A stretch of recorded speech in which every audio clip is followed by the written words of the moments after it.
તેમની રહી હતી અને મહત્વપૂર્ણ બિંદુ એ છે કે લગભગ એ પ્રદેશ અધ્યક્ષ તરીકે પણ ભાજપમાં તેમણે તેઓ રહ્યા અને સાથોસાથ મુખ્ય ચહેરો ત્યાં તેઓ બન્યા હતા। ત્યારે એવા કયા કયા એ કારણો છે જેના કારણે તેમણે આ પક્ષ છોડી દીધો છે અને એક પોતાની સ્વતંત્ર ઇમેજ લઈને એ લોકો વચ્ચે જવા ઈચ્છી રહ્યા છે। આગળ શું કરશે, શું રણનીતિ તેમની રહેવાની છે, આ તમામ બાબતો આપણે ગ્રાફિક્સના માધ્યમથી સમજવાનો પ્રયત્ન કરીશું। તો સૌથી પહેલું જે કારણો છે એ કારણોને સમજવાના પ્રયત્ન કરીએ। અન્નામલાઈએ ભાજપ કેમ છોડ્યું? હવે આના 5 કારણો છે ને એમાંનું આ પહેલું કારણ છે કે ભાઈ તમિલનાડુમાં ગઠબંધન અને વ્યૂહરચના પર અન્નામલાઈનો હંમેશા અસંતોષ રહ્યો હતો। ગઠબંધન કોની સાથે? તો ગઠબંધન છે AIADMK સાથેનું એક ગઠબંધન, સાથે સાથે ઇલેક્શનના એ વ્યૂહરચના તેમજ અન્નામલાઈ ભાજપને સ્વતંત્ર રીતે મજબૂત કરવા માંગતા હતા। એક અલગ ઓળખ સાથે અને અલગ વ્યૂહરચના સાથે અન્નામલાઈ એ મજબૂત પક્ષ તરીકે એને ઉભો રાખવા માંગતા હતા, પણ એ વસ્તુ ન થઈ અને બીજી તરફ ભાજપ AIADMK સાથે ગઠબંધનમાં આગળ વધવા માંગતી હતી અને એટલા જ માટે આ મુખ્ય કારણ બન્યું છે કે ભાજપ સાથે તેમણે છેડો ફાડ્યો છે। સાથોસાથ વિધાનસભાની ચૂંટણી અને આ ચૂંટણીમાં AIADMK જે બેઠકો ફાળવી તેનાથી એઓ નારાજ હતા। હવે જે બેઠક ફાળવવામાં આવી AIADMK જે બેઠકો પર પોતાના ઉમેદવારો ઉભા રાખ્યા તેને લઈને પણ અસંતોષ હતો। એક તરફ NDA ગઠબંધન અને આ તરફ અસંતોષ એ દિવસે ને દિવસે એ વધી રહ્યો હતો। હવે હમણાં યોજાયેલી જે વિધાનસભાની ચૂંટણી છે, ચૂંટણીમાં ભાજપને માત્ર ને માત્ર એક જ બેઠક મળી।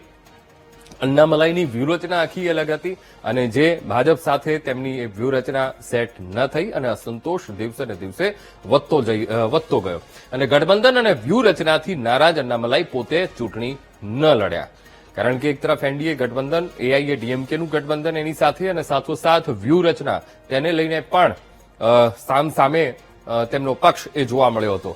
કારણ નંબર 2 છે કે 2021 થી લઈને 2025 સુધી અન્નામલાઈ ભાજપના પ્રદેશ પ્રમુખ એ રહ્યા હતા। ક્યારથી? 2021 થી લઈને 2025 સુધી તેમણે આ મહત્વનું પદ તેમને એ મળ્યું હતું અને પોતાની વ્યૂહરચના સાથે તેઓ એ ઇલેક્શનમાં આગળ વધવા માંગતા હતા, પણ 2025માં તેમને હટાવીને નયનાર નાગેન્દ્રનને ભાજપે પ્રદેશ પ્રમુખ બનાવ્યા અને જેના કારણે પણ અન્નામલાઈને પોતાનો અસંતોષ પણ પ્રગટ કર્યો હતો અને છેલ્લા 18 મહિનાથી આ અસંતોષ એ દિવસે ને દિવસે વધી રહ્યો હતો। મોવડી મંડળ સાથે બનતું નહોતું અને પ્રદેશ પ્રમુખ બદલવાનો જે નિર્ણય છે એ AIADMK સાથે સંબંધો સુધારવા માટે કરાયો હતો અને જેના કારણે અન્નામલાઈએ પોતાની નારાજગી વ્યક્ત કરી હતી।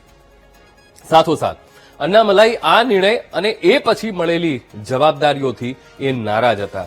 એક તરફ હવે 2021 થી 2025 તેઓ ત્યાંના પ્રદેશ અધ્યક્ષ રહ્યા, ત્યારબાદ 2025માં તેમને એ પદ ઉપરથી દૂર કરવામાં આવ્યા, અન્ય જવાબદારી સોંપવામાં આવી, પણ એનાથી અન્નામલાઈ નારાજ હતા અને ભાજપ માટે વ્યક્તિગત અને વ્યૂહાત્મક અસંતોષ દિવસે ને દિવસે અન્નામલાઈ માટે એ વધતો જતો હતો અને રાષ્ટ્રીય પાર્ટીઓ, કારણ નંબર 3, રાષ્ટ્રીય પાર્ટીઓ તમિલનાડુના લોકોની ભાષા નથી સમજતા। આ હોવાની પણ એક વાત એ અસંતોષનું એ મૂળ કારણ એ બની રહ્યું છે। ભાષા પણ આવી રહી છે કે ભાષા આડખીલી બની રહી છે અને એટલા માટે ત્યાંના લોકોમાં એક વિશ્વાસ જે ઉભો થવો જોઈએ એ વિશ્વાસ નથી ઉભો થઈ રહ્યો। ભાષાના સંદર્ભમાં પાર્ટીમાં બદલાવ ઈચ્છતા અવરોધોનો પણ એ સામનો એ થયો છે। આ પણ એક મુખ્ય કારણ, ભાષા પણ મુખ્ય કારણ એ માનવામાં આવી રહી છે। સાથોસાથ કારણ નંબર 4 છે વિધાનસભાની ચૂંટણીમાં મળેલી હાર પછી ભાજપ સાથે રહેવું એક મોટો પડકાર એ અન્નામલાઈ માટે એ થયો હતો, કારણ કે એક નવી પાર્ટી જ્યારે પહેલીવાર ઇલેક્શન લડી રહી હોય અને એને મોટી સંખ્યામાં જ્યારે જનપ્રતિસાદ મળતો હોય ત્યારે આ પણ એક કારણ એ હતું। તેમજ અભિનેતામાંથી મુખ્યમંત્રી બનેલા વિજય થલાપતિનો વધેલો જે ગ્રાફ છે એ અટકાવવો એ ખૂબ જરૂરી હતો અને એના માટેની વ્યૂહરચના એ અન્નામલાઈ પાસે હતી, પણ તે કામ આગળ વધ્યું નહીં। સાથોસાથ ભાજપ સાથે રહીને અન્નામલાઈ માટે વિજય થલાપતિ સામે પ્રતિસ્પર્ધી બનવું એ ખૂબ મુશ્કેલ હતું, કારણ કે પહેલા જ તેમણે કહી દીધું હતું કે હું એક ભાજપનો ચહેરો કે તમિલનો ચહેરો છું, એક તમિલ તરીકે લડી રહ્યો છું। એ સ્પષ્ટ નહોતું થતું તેવું તેમનું કહેવું હતું અને સાથોસાથ ભાજપથી હવે અલગ થઈને અન્નામલાઈ અલગ પાર્ટી બનાવી શકે છે। કારણ નંબર 5 અને એક અલગ ઓળખ ઊભી થવી એટલી જરૂરી હતી એમના માટે.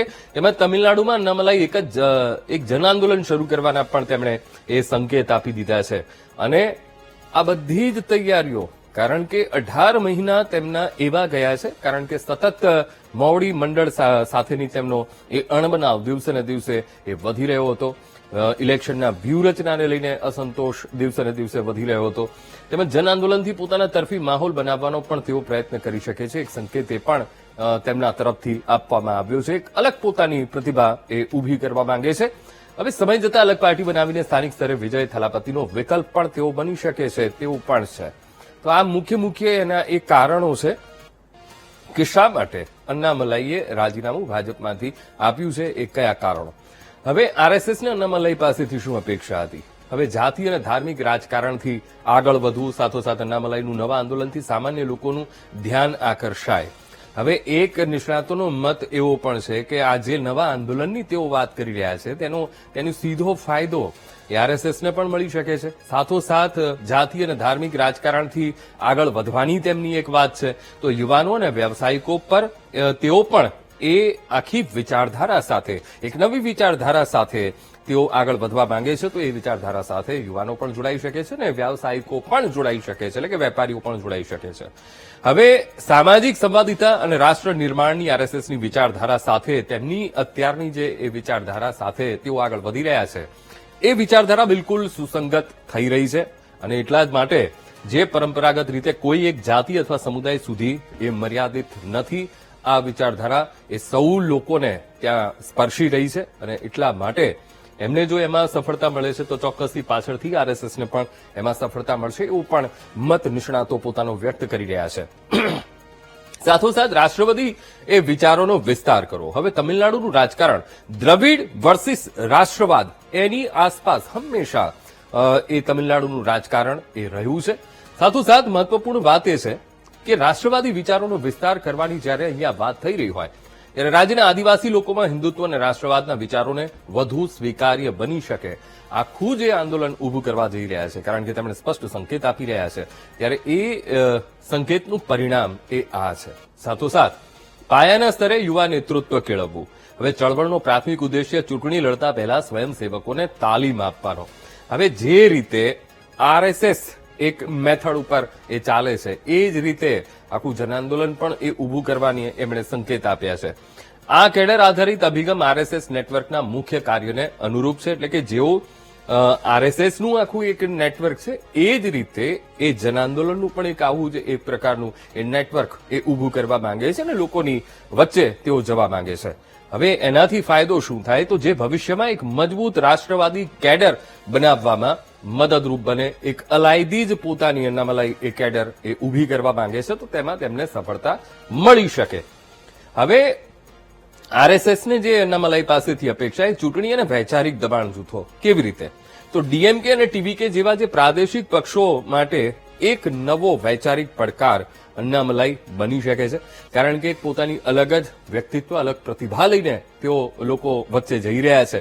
ત્યારે ચળવળ જો રાજકીય પક્ષ બને તો રાષ્ટ્રવાદી દળોને પણ બળ મળે. એટલે એ જે રાષ્ટ્રવાદી દળોને બળ મળે એટલે જે ભાજપ છે એને પણ ફાયદો થઈ શકે છે, એવું પણ નિષ્ણાતો પોતાનો મત પ્રગટ કરી રહ્યા છે. આગળ પણ જાણીશું. હવે તમિલનાડુમાં રાષ્ટ્રવાદી દળો માટે એક મુખ્ય સમર્થન એ મંચ બની શકે છે. એટલે જે જન આંદોલનની વાત થઈ રહી છે, આગળના આગામી કાર્યક્રમો પણ તેના નક્કી કરવામાં આવશે, કેવી રીતે આગળ વધવું તેના મુદ્દે પણ વાત થશે. હવે અત્યારે જે આખી વાત બની છે એમાં ભાજપને કેટલું નુકસાન છે અન્નામલાઈના રાજીનામાથી. તો અન્નામલાઈ એક યુવા, આક્રમક અને સ્વચ્છ નેતા તરીકેની તેમની હંમેશા છબી રહી છે, કારણ કે 2011 આઈપીએસ તેઓ હતા, અધિકારી હતા. સાથોસાથ સ્વચ્છ છબી તેમની હંમેશા રહી છે. હવે સોશિયલ મીડિયા ઉપર પણ તેમની એક અલગ જ એક યુવા ચાહક વર્ગ છે તેમનો. સાથોસાથ શહેરી મધ્યમ વર્ગ પર ત્યાં તેમની મજબૂત પકડ છે. તમિલનાડુના જેટલા પણ શહેરી વિસ્તારો છે ત્યાંના યુવાઓ પર તેમની પકડ છે, એ વર્ગ ઉપર તેમની પકડ છે. અને મહત્વપૂર્ણ વાત એ છે કે યુવાનો પર ભાજપની પકડ ઢીલી થઈ શકે છે, કારણ કે હવે અન્નામલાઈ જે મુખ્ય ચહેરો તરીકે પ્રસ્થાપિત થયા હતા ભાજપના, એ હવે મુખ્ય ચહેરો રહ્યા નથી, કારણ કે રાજીનામું ધરી દીધું છે, જેના કારણે એ પકડ ઢીલી થઈ શકે છે. તમિલનાડુમાં સૌથી મોટો એ ચહેરો ગુમાવવો અને ગુમાવી ચૂક્યું છે અને એટલા માટે પણ ભાજપનું આ નુકસાન જોવામાં આવી રહ્યું છે. સાથોસાથ છેલ્લા 5 વર્ષથી રાજ્યમાં ભાજપનો તેઓ મુખ્ય ચહેરો અન્નામલાઈ હતા, કારણ કે પ્રદેશ અધ્યક્ષ તરીકેની ખૂબ મહત્વપૂર્ણ જવાબદારી તેમને સોંપવામાં આવી હતી અને હાલમાં ભાજપ પાસે તમિલનાડુમાં એવો કોઈ લોકપ્રિય ચહેરો, એવું કોઈ મજબૂત વ્યક્તિત્વ અત્યારે તમિલનાડુમાં ભાજપ પાસે નથી. મહત્વપૂર્ણ વાત એ પણ છે કે અન્નામલાઈ ડીએમકેના સૌથી વધુ કટ્ટર એ ટીકાકાર તરીકેની એક પોતાની છબી એ ઊભી કરવામાં પણ ખૂબ તેમણે સફળતા હાંસિલ કરી છે અને એટલા માટે લોકોનો વિશ્વાસ પણ તેઓ જીતી શક્યા છે. હવે તેમના જવાથી વિપક્ષી રાજકારણમાં ભાજપની ધાર એ નબળી પડી શકે છે એવું નિષ્ણાતો માની રહ્યા છે અને એટલા જ માટે ભાજપ માટે આ તમિલનાડુમાં નુકસાની એ સહન કરવી પડી શકે છે. હવે નિષ્ણાતોના મતે, કારણ કે અન્નામલાઈના રાજીનામા પાછળ શું ભાજપની કોઈ ચાલ છે, તો નિષ્ણાતો શું કહે છે કે નિષ્ણાતોના મતે ભાજપ હાઈકમાન્ડ સમગ્ર મામલામાં સામેલ છે. એમને ખબર છે પહેલેથી જ કેવી રીતે આગળ વધવું, કેવી રીતે હવે રાજકારણમાં જે આખું તમિલનાડુના રાજકારણમાં જે બદલાવ આવ્યો છે એમાં પોતાને કેવી રીતે ઊભું રાખવું, કેવી રીતે ખીલવવું, એના માટેના પ્રયત્નો, એટલે પહેલેથી તેઓ હાઈકમાન્ડ પણ એમાં સામેલ છે. સાથે તમિલનાડુમાં ભાજપની હિન્દી વિરોધી છબીને જોતા એ અપનાવવી એ નવી રણનીતિ છે. હવે એક તરફ હિન્દી વિરોધી છબી અને નવી રણનીતિ, આ પણ એક મહત્વપૂર્ણ નિષ્ણાતો માની રહ્યા છે કે નવી રણનીતિ સાથે ભાજપ તમિલનાડુમાં લોકો વચ્ચે જવાની આ તૈયારી કરી રહ્યું છે. સાથે અન્નામલાઈના નેતૃત્વ હેઠળ એક અલગ પક્ષ કે આંદોલનથી ભાજપને ફાયદો થઈ શકે છે, કારણ કે એક રાષ્ટ્રવાદની તેઓ વાત કરી છે. સાથોસાથ ગઠબંધનની સમાધાનકારી છબી વિના હિન્દુત્વ મતોને એકીકૃત એ કરી શકે છે અન્નામલાઈ અને એટલા જ માટે એવું કહેવામાં આવ્યું છે કે આ આખાય ઘટનાક્રમ પાછળ, આખાય ચિત્ર પાછળ ભાજપનો હાથ છે. અન્નામલાઈ એક અલગ રાજકીય ઓળખ બનાવવાનો પ્રયાસ કરી શકે છે અને આખરે છેલ્લે ફાયદો એ ભાજપને થશે તેવું નિષ્ણાતો પોતાનો મત એ પ્રગટ કરી રહ્યા છે. આગળ શું થશે?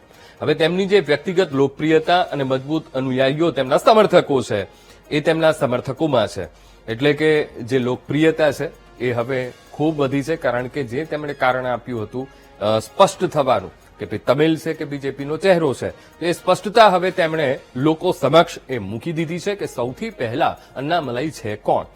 બીજો વિકલ્પ છે પ્રાદેશિક પક્ષ સાથે રાજકીય જોડાણ. હવે જે તમિલનાડુના જે પ્રાદેશિક પક્ષો છે તેની સાથે પણ જોડાણ કરી શકે છે, પણ એ ખૂબ ઓછી એ સંભાવના નિષ્ણાતો માની રહ્યા છે. હંમેશા પોતાને એક વૈકલ્પિક રાજકીય મોડેલ તરીકે તેમણે પોતાની જાતને તમિલનાડુના લોકો વચ્ચે તેમણે મૂકી છે, એટલે એ જે સંભાવનાઓ છે કે ભાઈ પ્રાદેશિક પક્ષ સાથે તેઓ જોડાય એ ખૂબ ઓછી એ દેખાઈ રહી છે. ત્રીજો વિકલ્પ પણ એમની પાસે છે. એ શું હોઈ શકે? તો ત્રીજો વિકલ્પ છે રાષ્ટ્રીય રાજકારણમાં સક્રિય ભૂમિકા ભજવવાનો. એક અલગ રણનીતિ પણ તેઓ અપનાવી શકે છે અને રાષ્ટ્રીય રાજકારણમાં પણ તેઓ ઝંપલાવી શકે છે. તેમની વહીવટી પૃષ્ઠભૂમિ અને સાથોસાથ જાહેરમાં બોલવાની જે કુશળતા છે તેમને રાજકારણમાં મહત્વપૂર્ણ એ તક પૂરી પાડી શકે છે. મજબૂત વ્યક્તિત્વ, મજબૂત ચહેરો અને લોકોનો વિશ્વાસ પણ તેમણે જીત્યો છે. સાથોસાથ શહેરી વિસ્તારના મધ્યમ વર્ગ ઉપર તેમની એક સારી એવી પકડ છે અને મીડિયા માન્યતા પણ તેમને રાષ્ટ્રીય રાજકારણમાં નવી તકો પૂરી પાડી શકે છે અને અત્યારે દરેક સમાચાર માધ્યમોમાં તેઓ ચમકી રહ્યા છે. સાથોસાથ તેમણે જે આપેલા કારણો છે એ કારણોને પણ તેઓ બતાવી રહ્યા છે. સાથે લોકોમાં કેવો વિશ્વાસ એ જન્માવ્યો છે એ પણ તેમણે સ્પષ્ટ